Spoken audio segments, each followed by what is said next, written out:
معزز سامعین، مولوی ہاشمی کچھوچوی نے جب دیکھا کہ سیدنا امام احمد رضا کے تجدیدی کارناموں اور اعلیٰ دینی خدمات کی وجہ سے انہیں ساری دنیا میں جو مقبولیت حاصل ہوئی ہے، نیز ان کے شہزادوں خصوصاً سیدنا حضور مفتی اعظم رضی اللہ تعالی عنہ کے تقوی اور ولایت کو جو شہرت ملی ہے، تو کہیں ایسا نہ ہو کہ خانوادہ رضویہ کی عظمت کے آگے ہماری پیری مریدی کا کاروبار ٹھپ ہو کر رہ جائے۔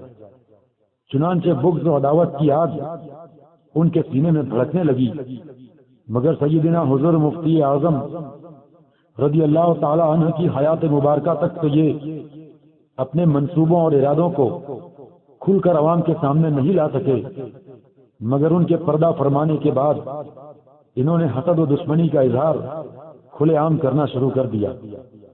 جب مدنی میاں نے ٹی وی اور ریڈیو کے جائز ہونے کا فتویٰ دے کر مسلم معاشرہ کو خطرے میں ڈال دیا، تو علوم رضا کے سچے وارث و امین تاج الشریعہ حضرت علامہ اختر رضا خان ازہری مدد اللہ العالی تڑپ گئے اور ان کے فتویٰ اور تحقیق کے مقابل 25 سوالات قائم فرمائے۔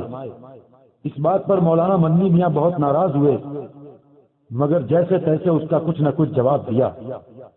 حضور تاج الشریعہ مدد اللہ العالی نے ان کے جواب پر مزید اعتراضات و سوالات قائم فرمائے، جس کا جواب وہ آج تک نہ دے سکے۔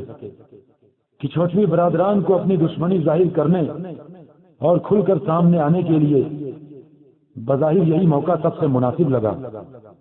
انصاف سے بتایا جائے کہ امت مسلمہ بلکہ ساری دنیا کو ٹی وی اور ریڈیو سے جس قدر نقصان پہنچ رہا ہے، اس سے کسے انکار ہو سکتا ہے؟ اس لیے علامہ ازہری میاں قبلہ نے اگر عالم اسلام کو اس عظیم نقصان سے بچانے کے لیے مخلصانہ کوشش کی تو کیا غلط کیا۔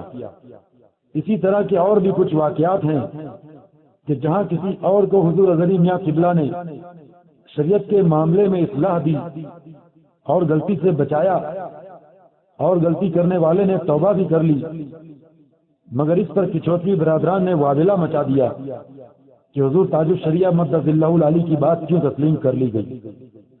مولوی ہاشمی میاں نے جب حسد و دشمنی کی یہ لڑائی شروع کی تو انہوں نے محسوس کیا کہ عوام ان کا بھرپور انداز میں ساتھ نہیں دے رہی ہے، اور خانوادہ رضویہ کے بزرگوں کی علمی عظمت اور دینی خدمات کی وجہ سے کوئی ان کی مخالفت کے لیے تیار نہیں۔ اس صورتحال سے پریشان ہو کر انہوں نے اپنی انا اور شہرت کی لڑائی کو رضوی اشرفی لڑائی کا نام دے دیا، اور ان کا یہ فارمولہ بہت حد تک کامیاب ہو گیا، اور کل تک جو اشرفی امام احمد رضا علیہ رحمہ کے دینی احسانات کے سبب اشرفی ہونے کے باوجود خود کو بریلوی یا رضوی کہنے میں فخر محسوس کرتے تھے، اب وہ رضویت کو اپنے سے الگ یا مخالف سمجھنے لگے۔ کہنا یہ ہے کہ در حقیقت اشرفی رضوی اختلاف نہ کل تھا نہ آج ہے، بلکہ صرف وہ لوگ جنہوں نے مسلک اعلیٰ حضرت کی مخالفت کی اور حسد کا شکار ہوئے، ان سے مقابلے کو رضوی اشرفی اختلاف کا نام دے دیا گیا، اور ایسا جنہوں نے بھی کیا انہوں نے نہ صرف یہ کہ رضویت بلکہ اشرفیت کو بھی نقصان پہنچایا۔ رضویت صرف امام احمد رضا کے سلسلے میں مرید ہونے کا نام نہیں، بلکہ ہر سنی جو سیدنا امام احمد رضا کی تعلیمات کی پیروی کرتا ہے، ان کے بتائے ہوئے عقائد کے مطابق عقائد کو مانتا ہے، وہ رضوی ہے۔ سرکار حضور محدث اعظم ہند اور حضور اشرفی میاں کچھوچوی علیہم الرحمت والرضوان کا دور اس لحاظ سے بڑا ہی بہترین دور تھا کہ اس وقت اپنے ذاتی مفاد اور دولت و شہرت کے حصول کے لیے ایسی کوششیں نہیں کی گئی، بلکہ ان بزرگوں نے امام احمد رضا علیہ رحمہ کے مشن کا بھرپور ساتھ دیا اور ان کی خدمات کے صدق دل سے معترف ہوئے۔ اسی کا نتیجہ تھا کہ ان بزرگوں کی عزت و عظمت اللہ تبارک و تعالی نے اور بڑھائی، اور عوام و خاص نے ان کی تعظیم و دستبوسی کی۔ مگر بدقسمتی سے جب ان کے بعد کے لوگوں نے حصول دنیا کے لیے حسد و دشمنی کا کاروبار شروع کیا، بزرگوں کی عظمتوں سے کھلواڑ کیا، سادات دلگرام، سادات ماہریرہ اور بزرگان رضویہ کی شان میں گستاخیاں کی، اور سب سے بڑھ کر یہ کہ امام احمد رضا کے تجدیدی کارناموں پر حملہ کرنا شروع کیا۔ جیسا کہ آپ نے پچھلے ٹریک میں سنا ہوگا، تو اس حرکت سے سیدنا امام احمد رضا کا تو کچھ نہیں بگڑا، مگر مسلمانوں کا شدید نقصان ہوا، خصوصاً سلسلہ اشرفیہ سے جڑے ہوئے سنیوں کا، جو ان کے غلط پروپیگنڈے کا شکار ہو کر امام احمد رضا سے دور ہو گئے، اور دیوبندیوں وہابیوں کو کام کرنے کا موقع مل گیا۔ سوچنے کی بات ہے کہ کسی اچھے باشرہ پیر سے بیعت ہونا ضرور فائدے کی چیز ہے، مگر اسی وقت جب کہ مسلک حق پر قدم بالکل جمے ہوں۔ اگر مسلک کا دامن ہاتھ سے چھوٹ گیا تو بیعت ہونا کوئی فائدہ نہ دے گا۔ گویا مسلک عمارت ہے اور مرید ہونا رنگ و روغن، اگر عمارت ہی نہ رہے تو رنگ و روغن کہاں ہوگا؟ غرض یہ کہ مولوی ہاشمی کچھوچوی وغیرہ نے اپنے ذاتی فائدے کے لیے بھولے بھالے عوام کو گمراہ کیا، خصوصاً اشرفیوں کا بڑا دینی نقصان کیا، انہیں 14ویں صدی کے مجدد کی بارگاہ سے دور کیا۔ چنانچہ دین اسلام اور مسلمانوں کو جب انہوں نے اس قدر نقصان پہنچایا تو مخلص علماء اہل سنت سے رہا نہیں گیا، اور انہوں نے اس چیز کی تحقیق شروع کی جس کی بنیاد پر یہ لوگ بھیڑ اکٹھی کر رہے تھے، یعنی ان کے سید ہونے کی جانچ پڑتال شروع کی۔ چنانچہ اس سلسلے میں حضرت علامہ سید محمد حسینی میاں اشرفی مدد اللہ العلی ناگپور نے بڑی تحقیق کی۔ سید محمد حسینی میاں اشرفی مدد اللہ العلی کا تعارف خود انہی کے الفاظ میں ملاحظہ فرمائیں۔ آپ اپنے ماہنامہ سنی آواز کے جنوری و فروری 2008 کے شمارہ میں صفحہ نمبر 4 میں فرماتے ہیں، الحمدللہ میں اشرفی ہوں، موجودہ دور کے یا اس سے پہلے کے پیر زادگان کچوچا مقدسہ اور ان کے خلفاء کے واسطے سے نہیں، بلکہ حضرت قطب رائے چور مخدوم سید شاہ شمس عالم حسینی قدسہ سرہ متوفہ 892 ہجری کے مبارک واسطے سے ہوں، جن کے روضہ منورہ کا میں 16واں سجادہ نشین ہوں۔ قطب رائے چور حضرت سید شاہ احمد شمس عالم حسینی قدسہ سرہ خلیفہ ہیں اپنے والد حضرت سید شاہ جلال الدین حسینی المعروف و مخدوم حضرت سید شاہ چندہ حسینی قدسہ سرہ متوفہ 858 ہجری کے، اور آپ خلیفہ ہیں حضرت شیخ سعد الدین زنجانی قدسہ سرہ کے، اور آپ خلیفہ ہیں حضرت محبوب یزدانی مخدوم سلطان سید شاہ اشرف جہانگیر سمنانی قدسہ سرہ کے۔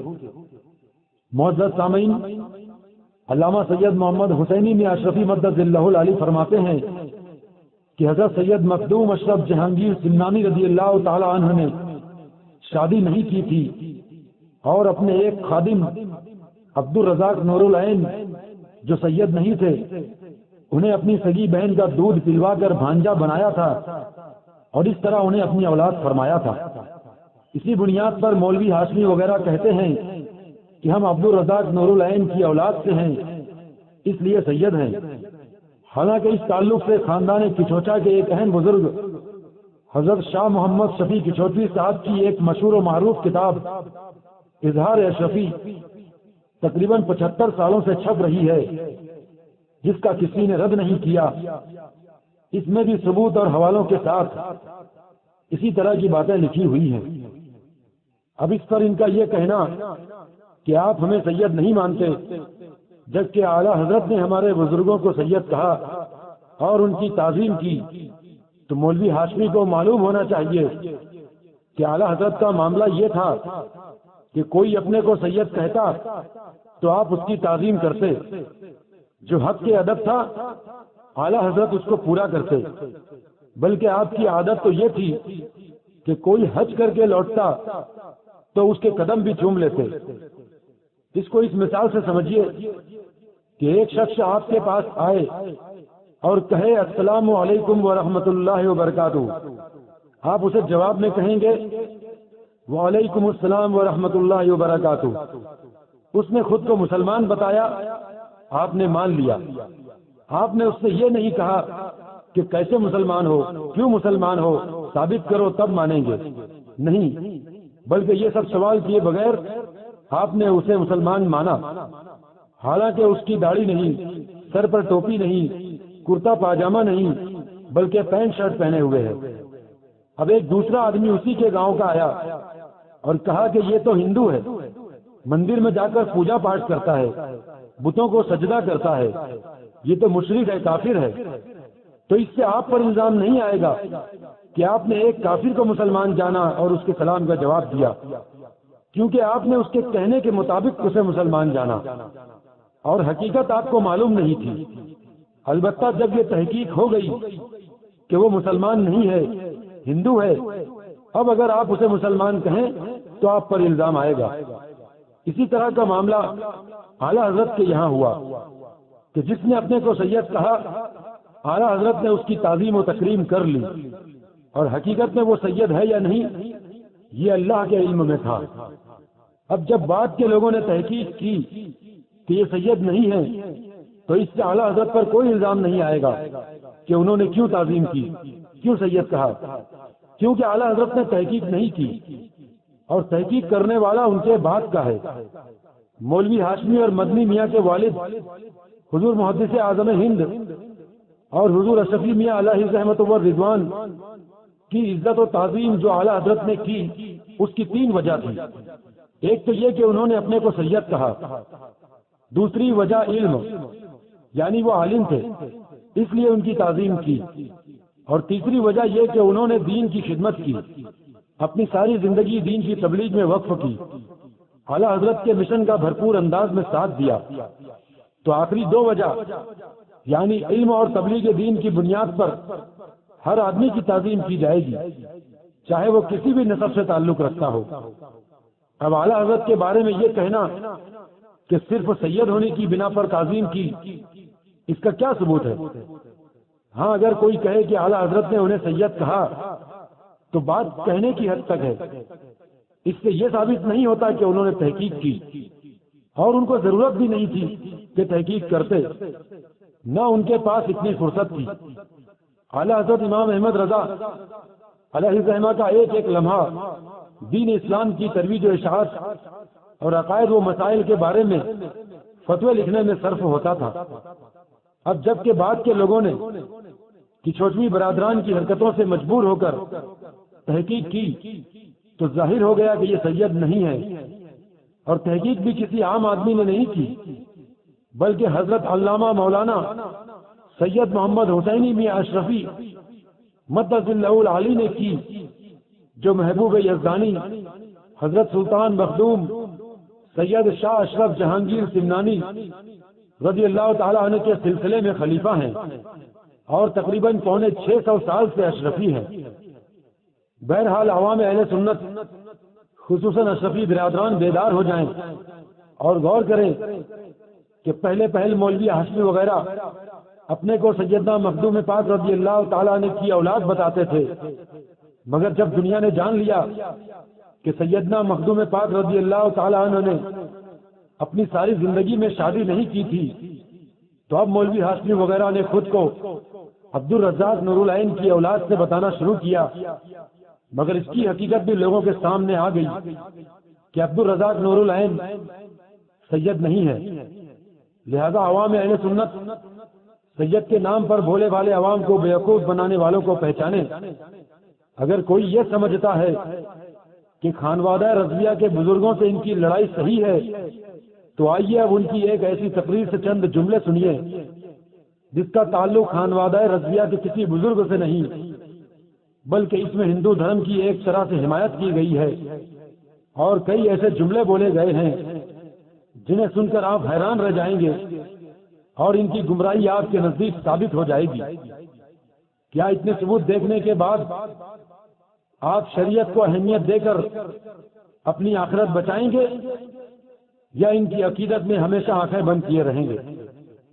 ہمیں امید ہے کہ آپ ہرگز ایسا نہیں کریں گے، اور ان کے پروگرام کروا کر، تقریریں کروا کر اور انہیں نذرانے دے کر ان کی گمراہی میں شریک نہیں بنیں گے۔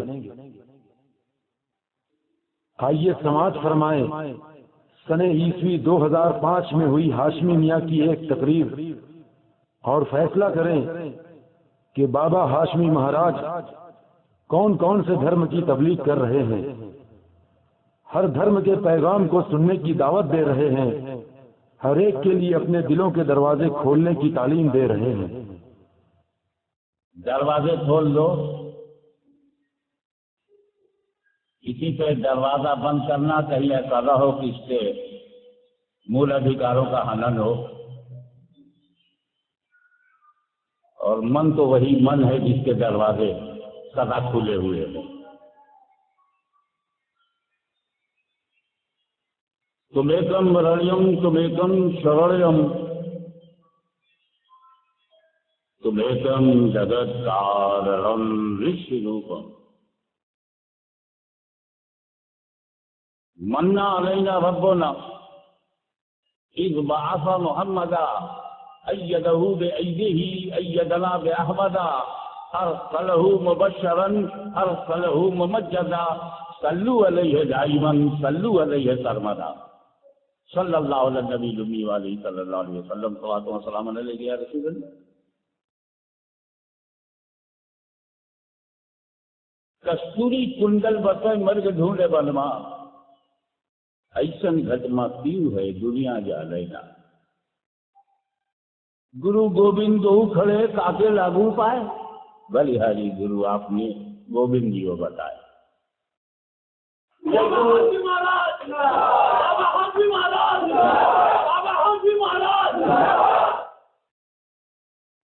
تو بےوقوفی کیوں کرتا ہے کہ جو رچیتا چاہتا ہے وہ تو نہیں کر رہا؟ تیرے لیے ساگ سبزی ہے، کبھی ساگ سبزی نے انکار کیا کہ میں پنڈت جی کے یہاں نہیں جاؤں گی؟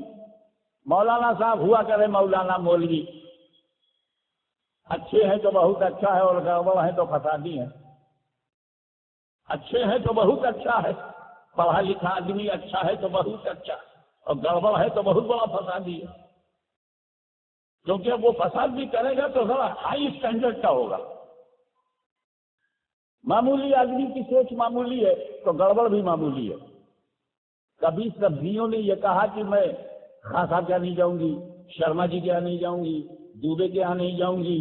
میں کبھی دانا نے کہا، گیہوں چاول نے یہ کہا کہ میں کبھی اس نے کوئی جھرنا کیا کہ میں کانگریس میں نہیں جاؤں گی، بھاجپا میں نہیں جاؤں گی، وشو ہندو پریشد میں نہیں جاؤں گی، جماعت اسلامی میں نہیں جاؤں گی؟ کبھی کسی دانے نے کہا؟ ابے تم دانے سے بھی گر گئے۔ اس دانے میں یہ وشیشتا ہے جسے گندی کھاد ملی، اور تو ماں کا دودھ پینے کے بعد بھی اپنے سوچھ اور پوتر درش کو نہیں اپنا سکا۔ انکار نہیں ہے، جو کہ دانا دانا جانتا ہے کہ ہم منش کے لیے ہیں۔ ہندو مسلم سکھ عیسائی وہ بعد میں ہے، منش پہلے۔ اور ایک بات اچھی طرح سمجھ آئیے، آپ منشیہ تو ہیں، لیکن آپ میں منشیتا ہے کہ نہیں؟ اسی موقع پر مجھ کو راشٹری کوی جنہوں نے ہماری دیش کی گریما کو بھی بڑھایا ہے اور ہندی ساہتیہ کو کی دشا بھی بڑھائی ہے اور دشا بھی دیا ہے، وہ ہیں میتھلی شرن گپت۔ وہ کہتے ہیں کہ وچار لو کہ مرت ہو نہ مرت سے ڈرو، کبھی مرو پرنتو یوں مرو کہ یاد جو کریں سبھی، اور یہی پشو پروت ہے کہ آپ ہی چرے، وہی منش ہے کہ جو منش کے لیے مرے۔ آپ خود فیصلہ کیجئے کہ بابا ہاشمی مہاراج کس کی تعلیمات بیان کر رہے ہیں۔ دانا اور گیہوں چاول کی مثال دے کر مسلمانوں کو کیسے گمراہ کر رہے ہیں کہ کبھی دانے نے نہیں کہا کہ میں بھاجپا میں نہیں جاؤں گا، وشو ہندو پریشد میں نہیں جاؤں گا، جماعت اسلامی میں نہیں جاؤں گا، اور انسان اس سے اعلیٰ مخلوق ہونے کے بعد بھی یہ خوبی نہیں اپنا سکا۔ یعنی ان کے کہنے کا مطلب یہ کہ اب ہمیں بھی بھاجپا میں جانا چاہیے، وشو ہندو پریشد کا ساتھ دینا چاہیے، جماعت اسلامی میں شامل ہو جانا چاہیے، اور کوئی بھید بھاؤ نہیں کرنا چاہیے۔ لا حول ولا قوت الا باللہ۔ اللہ تعالیٰ ایسی گمراہی سے ہمیں محفوظ رکھے۔ ساگ سبزی کی مثال میں ہاشمی میاں نے مولانا مولوی کہہ کر علماء اسلام کی جو توہین کی ہے وہ بھی بہت افسوسناک ہے۔ اب اگر کسی نے چھاچھ رکھ دیا، لسی ایک گلاس، باجرے کی روٹی، سرسوں کا ساگ، ایک گلاس لسی، تو میں تو دبا کر کھاؤں گا اس کو اور بہت خوش ہو جاؤں گا۔ دبا کر کھانا، اس کا کیا مطلب ہے؟ اور یہ اسلامی تعلیمات کے مطابق ہے یا خلاف؟ اس کا فیصلہ آپ خود فرمائیں۔ اسلام زبردستی کو نہیں مانتا، اسلام پریشر کو نہیں مانتا، اسلام دباؤ نہیں ڈالتا، بلکہ قرآن میں کھلا اس نے کہہ دیا لا اکراہ فی الدین، نو پریشر ان ریلیجن، کسی کو مسلمان بنانے کے لیے کوئی دباؤ نہیں، کوئی لالچ نہیں، کوئی شکتی پردرشن نہیں، کوئی تلوار نہیں، کوئی تیر نہیں، اس کا مول ادھیکار ہے، جیسا چاہے بولے، جیسا چاہے کھائے، جیسا چاہے سماج بنائے، اور جیسی چاہے بھاشا بولے، اور جیسا چاہے دھرم پریورتن برا نہیں ہے، لیکن دھرم پریورتن کے نام پر اگر تم دولت کی طاقت دکھاتے ہو۔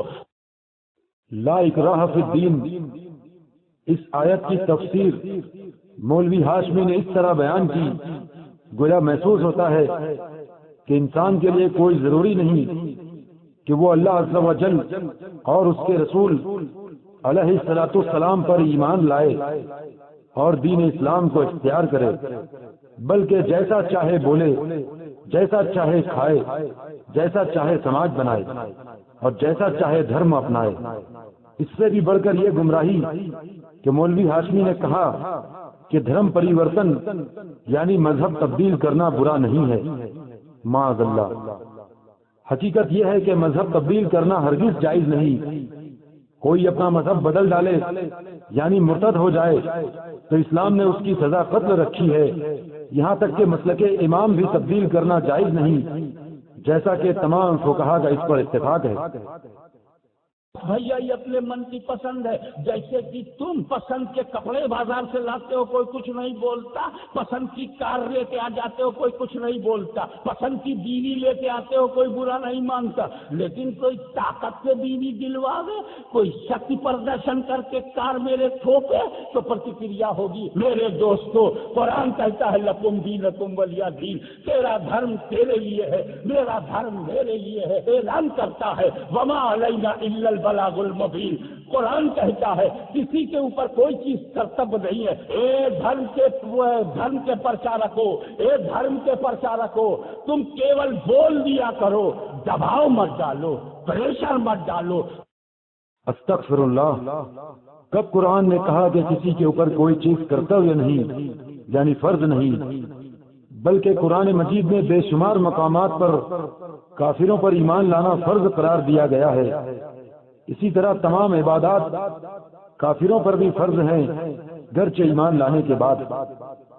لکم دینکم ولی دین، اس آیت کو بھی پڑھ کر مولوی ہاشمی میاں نے غلط بات سمجھانی چاہیے، جبکہ اس آیت کے تعلق سے حقیقی واقعہ اس طرح ہے کہ کچھ کافروں نے بارگاہ رسالت میں آ کر کہا کہ آپ کچھ باتیں ہمارے معبودوں کی مان لیں اور ہم کچھ باتیں آپ سن رہے ہیں توحید نیٹ ورک اسلامک آواز، توحید network international Islamic YouTube channel. تمہارا کفر اور میرے لیے میری توحید اور میرا اخلاص، اس جواب کا مقصد کافروں کو دھتکارنا اور ڈرانا تھا، اور پھر یہ بھی کہ یہ سورہ منسوخ ہے آیت قتال سے، اور منسوخ سے دلیل پکڑنا ہرگز درست نہیں۔ جیسے کہ شراب کی حلت منسوخ ہوئی، خنزیر کی حلت منسوخ ہوئی، جوا کو منسوخ کیا گیا، نکاح متعہ کو منسوخ کیا گیا، تو کیا ان منسوخ احکام سے کوئی شخص یہ ثابت کرے گا کہ شراب حلال ہے، خنزیر حلال ہے؟ لہذا اس آیت سے دلیل لانا بالکل درست نہیں، مگر مولوی ہاشمی میاں من مانے انداز میں اس کا مطلب بیان کر رہے ہیں۔ اپنی پسند کی کار اور اپنی پسند کی بیوی وغیرہ کی مثال دے کر مولوی ہاشمی میاں مذہب کے معاملے میں انسانوں کو مکمل آزادی کا راستہ بتا رہے ہیں۔ جس دھرم میں جس کو آستھا ہوگی، جس میں جس کے من کو شانتی ملے گی، اس میں آ جائے گا اسلام لکم دینکم ولی دین، تیرا تیرے لیے، میرا میرے لیے، لنا اعمالنا لکم اعمالکم، your deeds with you my deeds with me, no friction, no hate, no controversy. یہ کہنا کہ جس دھرم میں جس کو آستھا ملے گی سکون ملے گا، اس طرح اگر لوگوں کو چھوٹ دے دی جائے تو دین اسلام کی بنیاد ہی ختم ہو جائے۔ جس کی سمجھ میں جو آئے گا وہی مذہب اختیار کرے گا۔ اگر کسی کو اسلام کے قانون مشکل محسوس ہوں گے تو وہ اپنی پسند کے مطابق ہندو، عیسائی یا بدھ مذہب اختیار کرے گا، اور دوسرے مذہب والوں کے لیے یہ کہنا کہ کوئی کنٹروورسی نہیں، کوئی اختلاف نہیں، کوئی نفرت، کوئی تنازع وغیرہ نہیں، یہ بھی بالکل غلط ہے۔ جو خدا کی خدائی میں دوسروں کو شریک ٹھہراتے ہیں یقیناً ہمارا ان سے فرکشن اور اختلاف ہے۔ جو رسول کو نہیں مانتے یقیناً ہمیں ان سے ہیٹ اور نفرت ہے، اور جو خود کو مسلمان کہہ کر بھی کسی ضروری عقیدے کا انکار کرتے ہیں یقیناً ہمارا ان سے تنازع اور کنٹروورسی ہے۔ دھرم تو کرتویہ پالن میں کرم کی مہانتا کو بتاتا ہے۔ ایسا دھرم چاہے کوئی ہو، ایک خدا کا ماننے والا ہو یا تین خدا کا ماننے والا، وچار دھارا میں انتر ہو سکتا ہے، مگر دھرم کے جو مول شکشا ہے اس میں کہاں سے انتر دکھاؤ گے؟ معاذ اللہ، کتنی غلط بات کہہ رہے ہیں۔ تمام دھرم خصوصاً تین خدا ماننے والا دھرم کیسے اسلام سے مخالف نہیں، اور دونوں میں کیوں فرق نہیں؟ یقیناً بنیادی تعلیمات میں صاف فرق موجود ہے۔ جو تین خدا ماننے والے ہیں وہ پہلا خدا اللہ تعالیٰ کو، دوسرا خدا حضرت عیسیٰ کو، اور تیسرا خدا حضرت مریم کو مانتے تھے۔ یوں ہی زرتشت مذہب اور دوسرے مذہبوں میں بھی واضح فرق توحید باری میں پہلے بھی تھا اور آج بھی ہے۔ قرآن کریم میں یہودیوں کو الگ عقیدے والا اور نصارہ کو الگ عقیدے والا بیان کیا گیا۔ ارشاد ہوا، اور یہودی بولے عزیر اللہ کا بیٹا ہے، اور نصرانی بولے مسیح اللہ کا بیٹا ہے۔ یہ باتیں وہ اپنے منہ سے بکتے ہیں، اگلے کافروں کی سی بات بناتے ہیں۔ اللہ انہیں مارے، کہاں اوندھے جاتے ہیں۔ سورہ توبہ آیت نمبر 30۔ قرآن پاک تو یہ اعلان کرے اور بابا ہاشمی مہاراج کہیں کہ وچار دھارا یعنی سوچنے کے طریقے میں فرق ہو سکتا ہے، مگر دھرم کے جو مول شکشا یعنی بنیادی تعلیمات ہیں اس میں کہاں سے انتر دکھاؤ گے؟ شبد کو صحیح روپ میں پریوگ کرنا چاہیے، کیونکہ شبد بدل جائیں تو گیتا کا مہتو ختم ہو جائے گا۔ شبد میں ہیر پھیر کر دیا جائے تو قرآن کی امپورٹنس سماپت ہو جائے گی۔ اگر شبد میں الٹا پلٹا کر دیا جائے تو تلسی صرف رامائن گھر سے نکال دی جائے گی۔ پلیز آپ شبدوں کے پریوگ میں راجنیت نہ اپنائیے، بلکہ اس شبد کا جو اچت استھان ہے اسی اچت استھان پر اس کا پریوگ کیجیے۔ قرآن کی امپورٹنس اور اہمیت سے کسے انکار، مگر حیرت اس پر ہے کہ تلسی ترک رامائن کی حفاظت کی بھی بات کی جا رہی ہے۔ یہ کیسی گمراہی ہے، یہ کیسی بدعقیدگی ہے۔ ہمیں جو ہمارے من کو استھر کر دے وہ دھرم ہے، جو پیٹ بھرے وہ راجنیت ہے۔ نیتا پیٹ بھرتا ہے، دھرم دل کو، ہردے کو استھر کرتا ہے، اور گرو آپ کی آنکھوں کو آپ کے نراکار کا درشن کرواتا ہے۔ ہمیں راجنیتا بھی چاہیے، ہمیں دھرم بھی چاہیے اور راجنیتا بھی چاہیے۔ پیٹ کے لیے نیتا، جب پیٹ بھوکا ہوگا تب ہم نیتا کے پاس جائیں گے، اور جب دماغ بھوکا ہوگا تو دھارمک کے پاس جائیں گے، اور جب دل پیاسا ہوگا، پیار کرنا چاہے گا، پریم کی بھٹی میں جلنا چاہے گا، تو ہم اپنے داتا کے درشن کے لیے گرو کے قدموں میں جائیں گے۔ گرو گوبند دو کھڑے تاکہ لاگو پائے، بلہاری گرو اپنے گوبند ہوئے۔ کون نہیں جانتا کہ آج کل کے نیتا کی کمائی کیسی ہوتی ہے؟ اللہ ماشاء اللہ، رشوت، جبر، غصب وغیرہ ان کے نزدیک غیب کی بات ہی نہیں۔ ایسی ناجائز کمائی غازی ملت کو مبارک کہ وہ اپنا پیٹ ایسے نیتاؤں سے بھریں۔ مسلمانوں کو اللہ تبارک و تعالی ایسی ناپاک کمائی سے محفوظ رکھے اور اپنے پاس سے رزق حلال عطا فرمائے۔ تمام ہی برادران اسلام سے ہم گزارش کرتے ہیں، خصوصاً اشرفی بھائیوں سے، کہ اگر وہ مولانا ہاشمی میاں کی ان گستاخیوں کو غلط نہیں سمجھتے جو انہوں نے دوسرے بزرگوں کی شان میں کی ہیں، تو کم از کم ان گمراہیوں پر تو ضرور غور کریں جو ان کی تقریروں میں ہیں اور جن کی ویڈیو سی ڈی ثبوت کے طور پر ہمارے پاس موجود ہے۔ ان گمراہیوں کی بنیاد پر یقیناً آپ کو ان کا ساتھ چھوڑ دینا چاہیے تاکہ ان کا وبال آپ پر نہ آئے اور ان کی گمراہی اور گناہ میں آپ حصہ دار نہ بن جائیں۔ اللہ تبارک و تعالی حق کو قبول کرنے اور حق کی حمایت کرنے کی توفیق عطا فرمائے اور شریعت کے معاملے میں کسی کی بیجا طرفداری سے بچائے۔ اب آئیے بابا ہاشمی مہاراج کی سن عیسوی 2007 میں ہوئی ایک تقریر کی جھلکیاں سماعت فرمائیں۔ سادھو سنتوں نے، صوفیاء کرام نے، اولیاء اسلام نے آپ کی دشا پر اولیاء اسلام کے ساتھ سادھو سنتوں کی بھی تعریف کر رہا ہے اور اللہ کے ولیوں اور کافروں کے پیشواؤں کو ایک ہی درجے میں رکھ رہا ہے۔ اسلام بھی ایک نیا دھرم ہے، اس لیے یہ کسی دھرم کا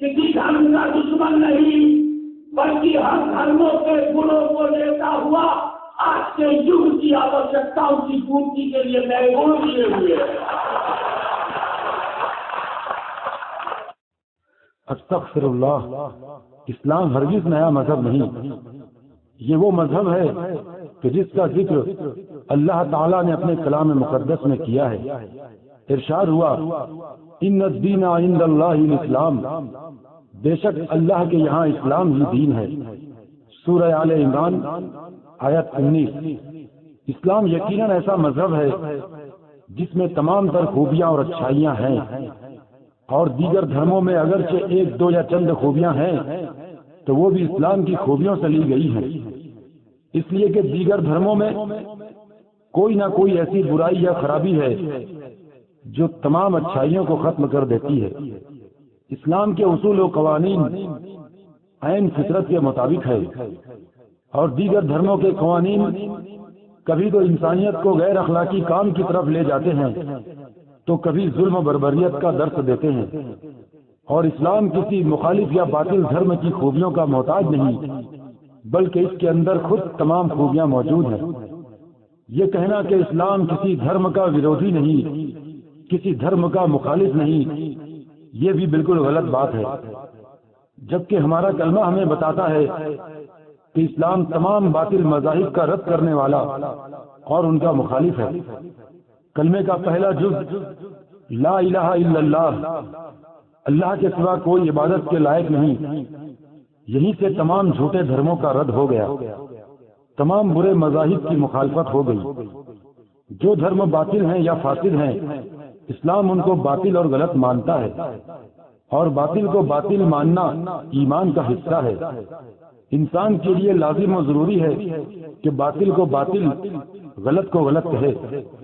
لہذا یہ کہنا کہ اسلام کسی دھرم کا مخالف نہیں یقیناً گمراہی ہے۔ اسی لیے محمد پیغمبر صلی اللہ علیہ وسلم یہ کیول مسلمانوں کے پرافٹ نہیں ہے، تم ٹھیکیدار نہیں ہو، فالوور بنے رہو، تم فالوور بنے رہو، تمہارا نبی سب کے لیے ہے۔ اہل اسلام و کفار کے درمیان اللہ تعالیٰ کی ایکتائی کو مان لینے کے بعد سب سے بڑا اختلاف نبی و رسول کو نبی و رسول ماننے کا ہے، بلکہ اصل اختلاف ہی یہی تھا کہ تم رسول کو مانو، ان کی بتائی ہوئی تعلیمات و ارشادات کو تسلیم کرو، لیکن کفار نے نہیں مانا اور نبی کو نبی نہیں جانا، رسول کو رسول نہیں مانا۔ ان کفار کا نہ ماننا صرف اور صرف اس لیے تھا کہ اگر ہم نبی کو نبی یا رسول کو رسول مان لیں گے تو پھر ہمیں ان کی تعلیمات اور فرمان پر چلنا ہوگا، جو در حقیقت اللہ تعالیٰ ہی کی تعلیمات ہیں، جس کی وجہ سے ہم کو اپنے جھوٹے خداؤں اور بتوں کو چھوڑنا پڑے گا، صرف ایک معبود حقیقی کو ماننا ہوگا۔ تو یہ سب بھلا ان کافروں سے کب ممکن تھا؟ یقیناً ہمارے نبی پوری کائنات کے لیے نبی ہیں، پروفٹ ہیں، لیکن ماننے والے صحیح الاعتقاد ہیں اور نہ ماننے والے بدترین بدبخت کفار ہیں۔ اگر کفار ہمارے پیغمبر محمد مصطفیٰ صلی اللہ تعالی علیہ وسلم کو نبی مان لیں تو پھر کافر کیوں رہیں، مذہب اسلام سے کیوں نکل جائیں؟ معلوم ہوا کہ نبی تو ساری کائنات کے لیے ہیں، لیکن دل و جان سے ان کی تصدیق کرنے والے صرف مومن ہیں۔ اس لیے تم سنکیرنتا چھوڑو، سیاستیتا سے اوپر آؤ، جات پات کا بھید بھاؤ مٹاؤ، پہلے انسان بنو، کیونکہ میرا نبی پشوؤں کے لیے نہیں آیا ہے، مانو کے لیے آیا ہے۔ اب اگر تم انسان نہیں بنو گے تو ہندو مسلمان کہاں سے بنو گے؟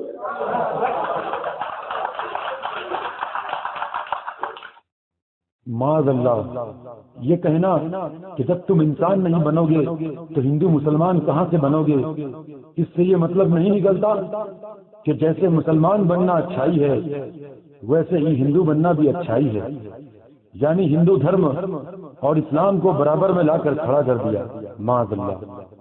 اور یہ جو کہا کہ ذات پات کا بھید بھاؤ مٹاؤ، اس کا مطلب یہ ہوا کہ کسی باطل دھرم کو باطل نہ کہو، ان کے عقائد معلوم کر کے ان کی حقیقت جاننے کو شک میں پڑنا بتا رہا ہے، حالانکہ ہر انسان پر فرض ہے کہ مسلمان کو مسلمان مانے اور کافر کو کافر مانے، یہ ضروریات دین سے ہے، مگر مولوی ہاشمی اس سے منع کر رہا ہے، یہ کہہ کر کہ ذات پات کا بھید بھاؤ مٹاؤ۔